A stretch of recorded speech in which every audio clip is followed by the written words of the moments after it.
All right, so I have a couple of things, and they're going to stack on each other a little bit. But I used to be Mormon, born and raised, like 27 years. And first off, all of your critiques on it are absolutely true. Like, it's just pre-list. It's fraud. Okay. The whole thing. You're totally right. Do you think it's a crazy? Is it a crazy sex cult too, or is that too much? It could be. There is a belief amongst the. Yeah, there's a belief amongst the higher echelons of the Mormon Church that you can have what's called your calling and election made sure, where you basically are incapable of sinning at that point in your life from there on out. And so it goes on in the temple, and they basically like anoint them with oil and wash each other's feet, very like, Jesus and the apostles. So they have a form of perfectionism that. Yeah. Okay. Yeah, you could say that. Yeah. Basically, like from that point forward, they're incapable of sinning. Even if they were to do what would be traditionally considered sin. So there are rumors that spread about what does that entail? Yes, right. Sex cult stuff, exactly. Yeah. Have a whole bunch of, like I'm a pilot here in Utah, and I've heard rumors about LDS church pilots bringing prostitutes into Salt Lake City. Just, insane stuff. So here's like the meat and potatoes of my life right now. I, as a result of like learning what I learned about Joseph Smith and the church and all that, like obviously lost faith. And the church does teach like a sort of Aryan polytheism. And so, I'm at baby steps right now, back into traditional Christianity, right?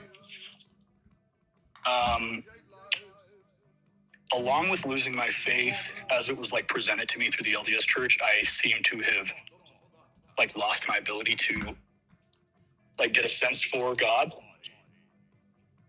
And so in like baby steps way, I was very much like an LDS theologian. You were very like intellectual about it. You were. What? You said you were? I was, yes. Okay, go ahead. I was like very much an LDS theologian, very into it intellectually. Okay. And because of that, like that intellectual point of view, I'm familiar with your story to an extent, having gone through some Protestant years, and now into like Roman Catholicism, and now into Orthodoxy. Mm-hmm. I am inquiring loosely, not officially, at like my Antiochian parish. Okay. What would you recommend? And I've talked to my father the spiritual father about this, and I've asked some other like ex-LDS parishioners about it. What would you recommend, like a guy like me who struggles to believe in God? Like I want to believe in God. But it's weird. It's like almost it's like a one layer extrapolated from belief. Like I think I want a God, but I have a hard time believing in God. What would you say to something like that? Do you think that at this juncture in your life, the reason for that is just because of the past traumatic experience and change of your paradigm, or do you think that it's more than that and it's intellectual questions? I think part of it is intellectual questions, and I've, watched things from you and like John Lennox about like the transcendental argument. Mm-hmm. That makes sense to me. Mm-hmm. But I would bet that there's probably a sort of like spiritual trauma factor to it. It's been like 10 years since I left the LDS faith. And it's just, like I started inquiring because I realized that like, while it is a different God, while it is a different faith, there are similarities in the interpretation of the New Testament, like belief in a church, belief in a priesthood authority. Mm-hmm. The LDS church just teaches that they are those things, and they're clearly not. Yeah. So that's what kind of led me to. I got you right. So when you had this, so you've been out of it for 10 years, and you said a little bit of Protestantism. Yeah. Like, did you go from Protestant to atheist? Yeah, I kind of went from like LDS to like minimum scripture or scriptural minimalism or whatever they call it. I'm not really sure. And then What is that? I'm not kind familiar of with like it. What is that? I'm not familiar with it. I think it's probably sola scriptura sort of ideas. Okay. So like a non-denominational local Bible church type of thing or something? No, not even that. Like alone in my Oh, office, reading okay. and trying to make sense of it. Yeah. So you got paranoid justifiably about institutions. I think so. Yeah. And it seems to have like crept into my ability to believe in God, or like my willingness maybe is a better word. I'm not really sure. Yeah. I think, and I don't think you should like try to ignore those types of questions because they're going to be there. But I think aspects of this, like in terms of the past trauma stuff, that will go away. I mean, I can remember I had a couple of these, big paradigm shifts, like leaving Protestantism for Catholicism was a huge paradigm shift. And for me at that time, when I was 20 or 21, it was pretty traumatic. It was pretty earth shattering. I lost a lot of friends, had a lot of people say, "Oh, you're going to hell now." And so that was really difficult at that time. And then I remember, going from Tradcat to beginning to questioning that was a huge shift. Not as tough as the other one, but so I can understand that. And I think a lot of that will go away, but also, yeah, I think there's things that you can look at that would help you at this phase. I mean, I always like to go back to stuff like, you know, you could get Paul Davies' book, Mind of God. That's a good one for people who are looking at like just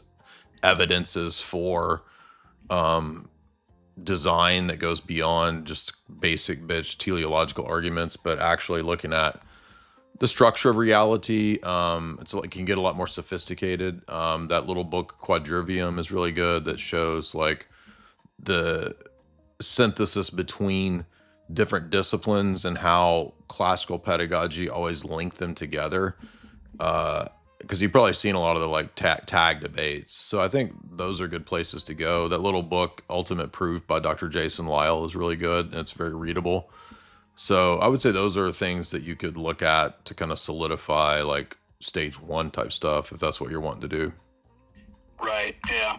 Like when I went to the parish, it was like obviously the most unbelievably holy experience I've had. Good. Like Mormonism just doesn't have any. It's like the millennial, the interior design of like millennial homes of 2026. It's like just no decoration, no nothing. It's so boring, right? And like there have been inklings where I feel like I've felt like God's mercy and love and presence in my life just very intermittently. Yeah. Since living LDS faith. And so I guess like from a proof standpoint, I've taken notes on those books. Thank you, by the way. And not so much from a proof standpoint, but like, I guess kind of like, you know, like the ascesis, right? Like training myself to like be sensitive to like the presence of the omniscient. Have you forgive your mother? Have you forgive your mother? Yeah, right, yeah, totally. Actually, she also left the LDS church, so in a way, yes, we have. I was just citing Jesse Lee Peterson. Go ahead. Oh, okay. Yeah, I don't pay attention to him. That's what he does. He always says, "You need to forgive your mother." I'm just making a joke. Go ahead. Yeah, no, fair enough. But yeah, I think that's like almost more so than like the proof and transcendentalism and things like that, and like design, like becoming sensitive to like not prelest, right? Not theophany. I'm not looking for that sort of thing. I'm not looking to like suddenly speak in tongues like a Pentecostal or whatever. Yeah. But you know, like I would say give it time, dude. Time heals everything. Give it time. Word. Yeah, cool. I appreciate it. And last note, shout out to when you debated that freaking Black Israelite guy. That was easily the funniest thing I've seen in so long. Thank you. Yeah, and there's actually like 3 of those. So we've done it like 3 times with that guy. But thank you, man. Appreciate that. Everybody pray for our former Mormon bro there. Sounds like he's on the right track. And I'm thinking about other things. I mean, I always pray the Psalms. That's a great way if you're dealing with like tough times, praying the Psalms is one of the best things you can do. So, there's different ways. I've done it different ways. Like I've started with the last Psalm and worked back, because a lot of times I'll pray through Psalms, but I get to 20 or 50 and then stop for a while. So I will also pray starting from the last one, going back, so that I don't miss a lot of those later Psalms, which are really good. But in my life, when I've really hit, difficult periods, that's really been the only thing I've found to be in my personal life. Obviously, I'm not talking about not going to church. I'm just saying praying the Psalms is a good thing. So that's a good one. I would say too, you could check out that documentary on the icons. And doesn't Father Deacon, I know you're in the audience, you had mentioned a presentation that Dr. Nathan Jacobs does or has done. Is that good for people that are kind of looking at the Orthodox Church but not really into it yet per se? I forget exactly what. I remember you talking about this presentation or this documentary or something that he made about becoming human or something. Are you able to, maybe you're not able to speak, I don't know. Anyway, you might find Dr. Nathan Jacobs' materials to be useful. I'm not that familiar with Dr. Nathan. I know he's spoken at FDA's conferences many times, but he speaks very highly of him. So I think he does talks geared towards that kind of stuff. I think he has a YouTube channel too. So a lot of things I got to catch up on. I'm behind on a lot of stuff. I don't know everything that's going on.